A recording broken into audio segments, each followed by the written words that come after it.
இன்றைய தினம் நாம் பார்க்கக்கூடியது ஜூலை மாதம் 5ஆம் தேதி ஷஷ்டி திதி.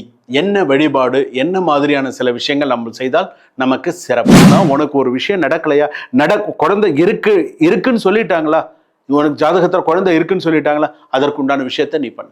கண்டிப்பா உனக்கு நிறைய நல்ல விஷயங்கள் உனக்கு நடக்கும். அதற்கு யாரு நீ முக்கியமா வழிபாடு பண்ண? வாழ்க்கைக்கான ஒளி, உங்க சந்ததிக்கான ஒளி, கணவன் மனைவி ஒற்றுமைக்கான ஒரு ஒளி, எல்லா விஷயத்தையும் அமோகமாக தரக்கூடிய ஒரு ஒளி. இன்னைக்கெல்லாம் வேற லெவல்ல போயின்னு இருக்கு. இன்னைக்கெல்லாம் அதெல்லாம் சொல்லக்கூடாது. இன்னைக்கெல்லாம் வேற லெவல்ல போய், ஆனா ஒவ்வொன்றுத்துக்கும் ஒரு அர்த்தம் இருக்கு. அதனால முருகப்பெருமானுடைய அந்த ஷஷ்டி திதியில நான் கடைசியா சொல்லக்கூடிய இந்த முக்கியமான ஸ்லோகம், இதை நீங்க வீடியோ கடைசி வரைக்கும் ஸ்கிப் பண்ணாம பார்த்துருந்தீங்கன்னா இந்த ஸ்லோகம் உங்களுக்கு தெரியும். இந்த ஸ்லோகத்தை சொல்லி அந்த ஷஷ்டி பூஜையை நீங்க பண்ணுங்க.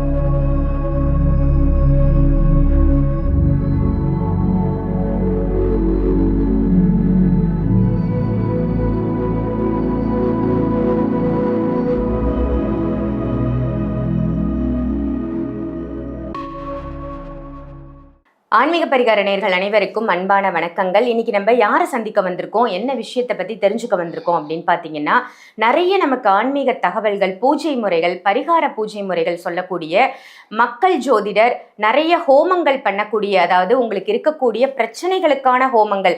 இப்போ உங்கள் வீட்டில் யாருக்காவது குழந்தை பாக்கியம் இல்லையா, அதற்கும் ஹோமம் இருக்குது. அதே மாதிரி திருமண தடை இருக்கா, உங்கள் வீட்டில் கிரகப்பிரவேசம் பண்ணணுமா, ஆயுஷம ஹோமம் பண்ணணுமா, இந்த மாதிரி எல்லா விதமான ஹோமங்களையும் பண்ணக்கூடிய ஹோம சக்கரவர்த்தி அப்படின்னு இவரை சொல்லலாம்.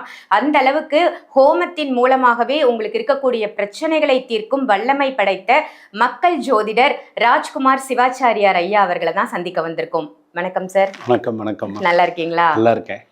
உங்க பதிவுகள் எல்லாம் ரொம்ப அருமையா இருக்கு. நிறைய நல்ல விஷயங்கள், நிறைய புராதன கோவில்களை பத்தி மக்களுக்கு எடுத்து சொல்றீங்க. நிறைய பேருக்கு இந்த கோவில் போனா நமக்கு இந்த பலன் கிடைக்கும் அப்படிங்கறதே தெரியாம இருக்காங்க.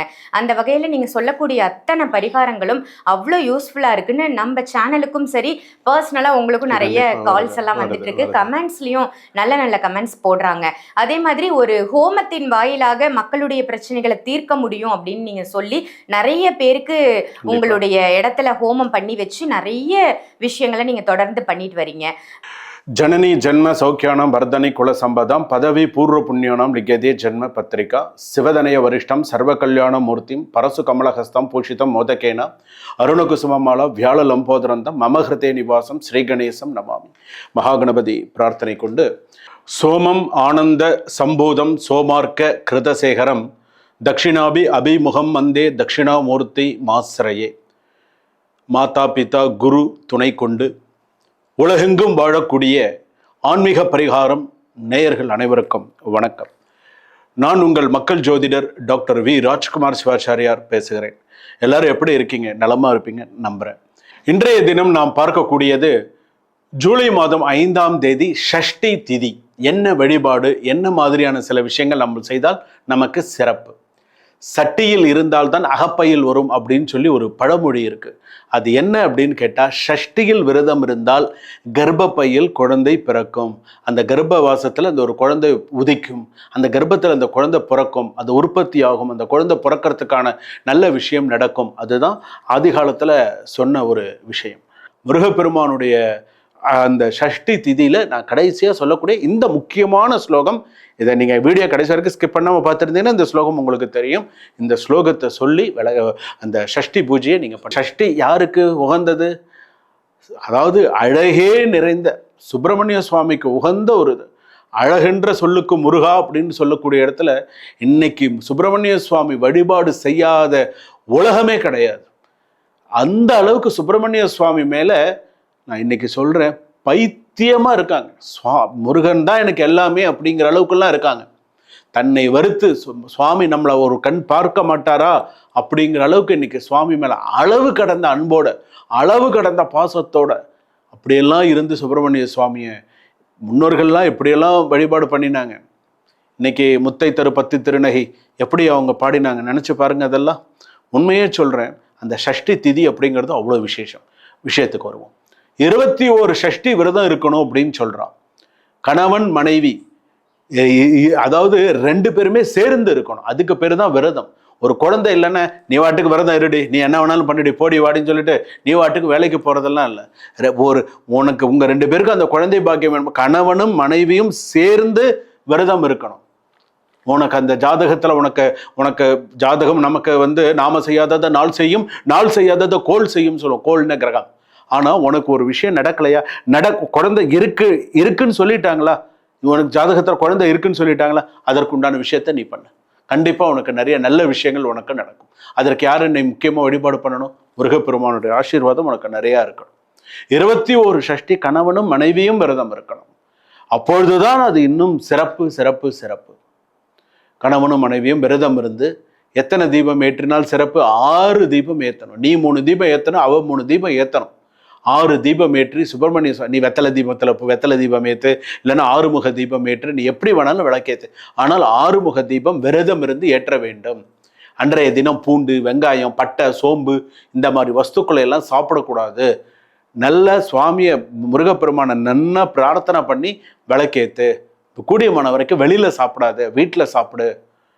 சஷ்டி விரதம் இருந்து விளக்கேற்று, சுப்பிரமணிய சுவாமிக்கு விளக்கேற்றினால் சிறப்பு. அதனால தான் இன்னைக்கு சஷ்டி திதியில விரதம் இருக்கணும். முருகப்பெருமானுக்கு பால் அபிஷேகம் பண்ணு, முருகப்பெருமானுக்கு பன்னீர்னால அபிஷேகம் பண்ணு, பன்னீர் கலந்து வச்சுக்கோ, பன்னீர் கொண்டு கொடு கோவில்ல. இளநீர் அபிஷேகம் பண்ணி, தேன் அபிஷேகம் பண்ணலாம். தேன் அபிஷேகம் பண்ணி அந்த தேன் வாங்கிட்டு வரலாம். சுவாமிக்கு தேனும் பலாப்பழம் இருக்கு பார்த்தீங்களா, சுவாமிக்கு வச்சு சேர்த்து நைவேத்தியம் செய்யலாம். இதெல்லாம் பண்ணினா அந்த சஷ்டி திதிக்கான சிறப்பு உனக்கு. உன்னுடைய பிரார்த்தனையே அமோகமா இருக்கணும். உன்னுடைய பிரார்த்தனையே அமோகமா இருக்கணும். மன நிறைவோடு நீ பிரார்த்தனை செய்யணும். அப்பதான் உனக்கு அந்த பிரார்த்தனை கைகூடும். சில பேர் விழுந்து சாமி கும்பிட்டாலும் தெய்வம் திரும்பி கூட பார்க்காது. பார்த்துருக்கீங்களா? மற்றவங்க பார்க்கணுங்கிறதுக்கோசரம் தெய்வ வழிபாடு செய்யறது, மற்றவங்க பார்க்கணுங்கிறதுக்கோசரம் அன்னதானம் பண்றது, மற்றவங்க பார்க்கணுங்கிறதுக்கோசரம் ஒரு விஷயம் செய்யறதெல்லாம் இல்லை. நீ என்ன தெய்வத்துக்கு, அதாவது படோபகாரத்தோடு செய்யறதை விட ஆத்மார்த்தமா நீ சுவாமிக்கு சில பேர்லாம் நிறைய கோவிலுக்கு செய்வாங்க, ஆனா வெளியிலேயே தெரியாது. அவங்க சொல்லிடும் போர்டில், அதெல்லாம் போர்டிலலாம் பேர்லாம் எழுதாதீங்க சார், அதெல்லாம் சுவாமிக்கு தெரியும், அதெல்லாம் பண்ணுங்க அப்படின்னுவாங்க. அந்த மாதிரி நல்ல உள்ளங்களும் இருக்காங்க. அந்த மாதிரி கொடையாளிகளும் நிறைய பேர் இருக்காங்க. சுவாமிக்கு செய்யணுங்கிறவங்களாம் இருக்காங்க. ஏன் என் பேர் போடலை உள்ளே வந்தோடனே கேட்பான். இன்னைக்கு ஏன் என் பேர் போடலை அபிஷேகத்துக்கு, ஏன் என் பேரை போடலைன்னு வந்தோடனே அதிகாரம் பண்ணுவான். அது நம்ம சொல்லக்கூடாது. அது வந்தோடனே, ஏன்னா அதில் தான் அவன் கௌரவமே அடங்கியிருக்குன்னு நினச்சிப்பான். அதில் தான் அவன் கௌரவமே, அவன் குடும்ப கௌரவமே அதில் தான், அந்த பேரில் தான் அடங்கியிருக்கு. கோவில் போர்டில் எழுதுனா தான் என் கௌரவம் அங்கே இருக்குது அப்படின்னு நினச்சிப்பான். அதெல்லாம் இல்லை. நீ செய்ய, அதே போல் இறைவனை காக்க வைப்பதும் ஒரு விதத்தில் தவறு. இறைவனை நீ எவ்வளவு பெரிய ஆளாவனாலும் இரு, எந்த இடத்துல இறைவன் உனக்காக காத்துன்னு இருக்க, இறைவன் உனக்காக காத்துன்னு இருக்கணுமா? சில பேர் அது கொஞ்சம் பேர் மட்டும்தான் அந்த புத்தி, கொஞ்சம் பேருக்கு மட்டும். சார் நான் வரேனோ இல்லையோ வேலை அங்கே நடந்துட்டு இருக்கணும், பண்ணுங்க வேலை, அங்கே அபிஷேகம் தடங்கள் ஆகக்கூடாது, நீங்கள் பண்ணிகிட்டே இருங்க, நாங்கள் கலந்துக்கிறோம், நீங்கள் பண்ணிகிட்டே இருங்க அப்படின்வாங்க. நீங்கள் பண்ணுங்க அப்படின்வாங்க. அதுதான் சிறப்பு. தெய்வத்தை காக்க வைக்கக்கூடாது. நீ எல்லாமே பண்ணிட்டு உட்கார்ந்துட்டு இருக்கக்கூடாது. அடுத்து என்ன சுவாமிக்கு செய்யணுமோ நீ பண்ணிகிட்டே போகணும். அபிஷேகம் முடிச்சு அடுத்தது நீ குளிச்ச உடனே என்ன பண்ற? சாப்பிட்ற. குளிச்சு தலை தொட்டிட்டு விபூதி விட்டுன்னு சாப்பிட்றியா? டிஃபன் சாப்பிட்றியா? அந்த மாதிரி தான் சுவாமிக்கு அபிஷேகம் ஆச்சா அடுத்தது சுவாமிக்கு நைவேத்தியம் பண்ணணும். அபிஷேகம் முடிஞ்சோடனே சாமிக்கு 1.5 மணி நேரம் கழிச்சு சாமிக்கு நைவேத்தியம் பண்றது இல்லை. இப்போ நீ குளிச்சுட்டு வந்ததுக்கு அப்புறம் காலையில வீட்டில் சாப்பாடு டிஃபன் ரெடி ஆகலன்னு நீ கத்துற இல்ல, இன்னும் மணி ஆச்சு, இன்னும் சாப்பாடு, இன்னும் ஏன் டிஃபன் ரெடி பண்ணல, என்னடி பண்ணிட்டு இருக்க? கத்துறோம் இல்ல, கத்துறோமா இல்லையா? நினைச்சுப்பா. அந்த தெய்வத்தை காக்க வைக்கிறது அப்படிங்கிறது தவறு. நீ எவ்வளவு பெரிய ஆளாவனாலும் இரு, ஆனா நீ தெய்வத்தை காக்க வைக்கிற பாவத்தை நீ சம்பாரிச்சன்னு அதை விட ஒரு மிகப்பெரிய பாவம் உனக்கு இப்ப தெரியாது. உனக்கு குழந்தைகள், பேரன், பேத்தி எல்லாம் இருக்காங்கல்ல, அதுலயும் என்ன தெரியுமா, ஏன் நான் வர வரைக்கும் என்ன இருக்க மாட்டீங்களா, என்ன பொறுமை இல்லை, இன்னும் 10 நிமிஷத்துல வந்துடும், 10 நிமிஷம்னு 1 மணி நேரம் பண்றவன்லாம் இருக்கான். பார்த்துருக்கீங்களா? என்ன பண்றது? அதாவது ஒரு சில பேருக்கு அவனுக்கு தெரியுது, மனசுக்கு தெரியுது, ஐயோ நம்ம செய்யறது சுவாமி இந்த மாதிரி பட்டினி போடுறோமேன்னு தெரியுது. ஆனாலும் அவன் என்ன பண்ண முடியும்? அதுதான், அதாவது அவங்களுக்கா தெரியணும். அதுவும் அந்த முருகப்பெருமானெல்லாம் நீங்க தயவு செய்து பட்டினி போட்டுறாதீங்க. முருகப்பெருமானெல்லாம் கண்கண்ட தெய்வம். அதாவது முருகப்பெருமான், அம்பாள், விநாயகர்லாம் கண்கண்ட தெய்வம். பட்டினி போட்டுறாதீங்க. அதுவும் உக்ர தெய்வமாக இருந்தால் இன்னும் கோவம். அதனால அதெல்லாம் நேரத்துக்கு என்ன செய்யணும், நீங்க எப்படி செய்றீங்களோ அது மாதிரி தெய்வத்துக்கும் நேரத்துக்கு கரெக்டாக செய்யுங்க. அப்போ அந்த சஷ்டி திதியில முருகப்பெருமானுக்கு நல்ல சிறப்பான முறையில் காலையிலையோ சாயங்காலத்தில் பிரம்ம முகூர்த்தத்திலையோ நல்ல நேரத்தில் அந்த 6 தீபமானது ஏற்றி வழிபாடு பண்ணுங்க. நீங்கள் ஏற்றக்கூடிய ஒவ்வொரு தீபமும் வாழ்க்கைக்கான ஒளி, உங்க சந்ததிக்கான ஒளி, கணவன் மனைவி ஒற்றுமைக்கான ஒரு ஒளி, எல்லா விஷயத்தையும் அமோகமாக தரக்கூடிய ஒரு ஒளி. அதனால இந்த சஷ்டி திதியை என்னைக்குமே மறந்துடாதீங்க. இன்னொரு விஷயம் நான் சொல்லவா? அதாவது பழமொழிக்காக சொல்றேன். அதாவது சில பேர் சொல்றாங்க இல்லையா, ஷஷ்டியில் நான் ஃபர்ஸ்டே சொன்னேன் இல்லையா, அந்த மாதிரி ஊராம் முன்ன ஊட்டி வளர்த்தா தாம்புள்ள தானே வளரும் அப்படின்னு சொல்லி ஒரு பழமொழி கேள்விப்பட்டிருக்கலாம். அது என்ன தெரியுமா, சில பேர் எப்படி தெரியுமா, ரொம்ப தவறாக எப்படி தெரியுமா சொல்லுவாங்க, ஊராம் பிள்ளைய ஊட்டி வளர்த்தா என் பிள்ளை என்ன கொடைக்கானலில் ஏதோ பேசுவாங்க, என் முன்ன என்ன கொடைக்கானலில் என்னென்னமோ பேசுவாங்க, தாமுள்ள தானே வளரும் சொல்ல. ஆனால் அதற்கு உண்மையான அர்த்தம் என்னன்னு நான் சொல்லவா? ஊராம் பிள்ளைய ஊட்டி வளர்த்தான்னு சொன்னா, நீ கல்யாணம் பண்ணிட்டு வந்த பொண்ணு இருக்கு இல்லையா, அதான் ஊராம் வீட்டு பொண்ணு.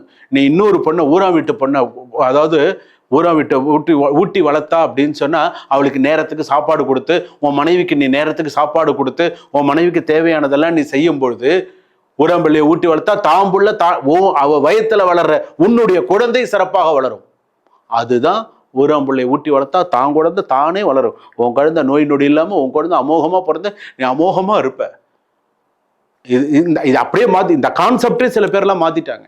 இன்னைக்கெல்லாம் வேற லெவலில் போயின்னு இருக்கு. இன்னைக்கெல்லாம் அதெல்லாம் சொல்லக்கூடாது. இன்னைக்கெல்லாம் வேற லெவலில் போய், ஆனால் ஒவ்வொன்றுத்துக்கும் ஒரு அர்த்தம் இருக்கு. அதனால ஓம் சாம் சக்தி சரவண பவாய நமஹா. ஓம் சாம் சக்தி சரவண பவாய நமஹா. ஓம் சாம்ங்கிறது முருகப்பெருமானுடைய மூல மந்திரம். ஹ்ரீம் எப்படி அம்பாள்னு சொல்றோமோ அந்த மாதிரி சாம், ஓம் சாம் சரவண பவாய சக்தி சண்முகாய நமஹா. எத்தனை தடவை சொல்லணும்? 33 தடவை சொல்லணும். கூடையும் சொல்லக்கூடாது, குறைச்சும் சொல்லக்கூடாது. 33 தடவை சொல்லணும். சரியா? இந்த மாதிரி சொல்லி வழிபாடு பண்ணினா வாழ்க்கையில நீங்க சிறப்பா இருப்பீங்க. சுபம். வாழ்க வளமுடன்.